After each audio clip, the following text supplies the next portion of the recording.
જય હિન્દ, જય ભારત। આંગણવાડી કાર્યકર તેમજ તેડાગરના ફોર્મ ભરવાના શરૂ થઈ ચૂક્યા છે। આ એપ્લિકેશન કરવા માટે સૌથી જરૂરી ડોક્યુમેન્ટ્સ છે રહેઠાણનો દાખલો। રહેઠાણનો દાખલો કઢાવવો ખૂબ જ જરૂરી છે। આ દાખલો ક્યાંથી કઢાવવો, આના માટે કયા કયા ડોક્યુમેન્ટ્સની જરૂર પડશે, આ અંગેનું ફોર્મ કેવી રીતે ભરવું, તે તમામ માહિતી આપણે આજના આ વિડીયોમાં જોઈશું।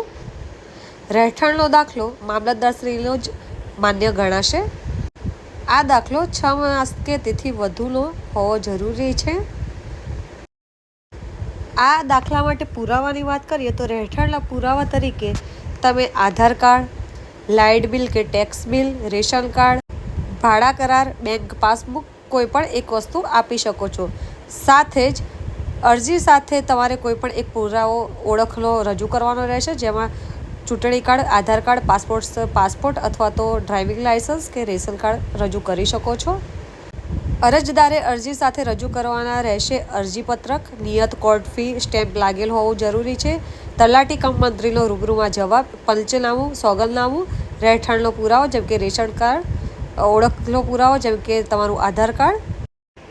અરજીપત્રક તમે અહીંયા સ્ક્રીન ઉપર જોઈ રહ્યા છો। તમારે તમારું નામ, સરનામું તેમજ તારીખ, પાસપોર્ટ સાઇઝનો ફોટો, કયો તાલુકો છે તે લખવાનું રહેશે, હાલમાં તમે ક્યાં રહો છો તે લખવાનું રહેશે, ચૂંટણીનો વોર્ડ નંબર, તમારું નામ, વ્યવસાય, દરેક વસ્તુ તમારે અહીંયા ડિટેલ્સમાં ભરવાનું રહેશે। ત્યારબાદ હવે આપણે આગળ જોઈશું કે અરજદારનો રૂબરૂ જવાબ એટલે કે તલાટીનો સામે રૂબરૂમાં જવાબ તમારે અહીંયા લખવાનું રહેશે કે તમે તમારું નામ, ધંધો, ઉંમર, સરનામું વગેરે, ત્યારબાદ તમારી સાઇન।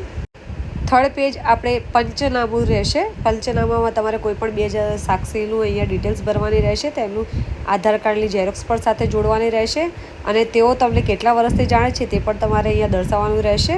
ત્યારબાદ આપણે સોગંદનામું કરવાનું રહેશે। અહીંયા તમારે તમારું નામ, વ્યવસાય, રહેવાસી, ચૂંટણી વોર્ડ નંબર અને કેટલા વર્ષથી તમે રહો છો તે દરેક ડિટેલ્સ અહીંયા ફિલઅપ કરવાની રહેશે। ત્યારબાદ તમારી સહી।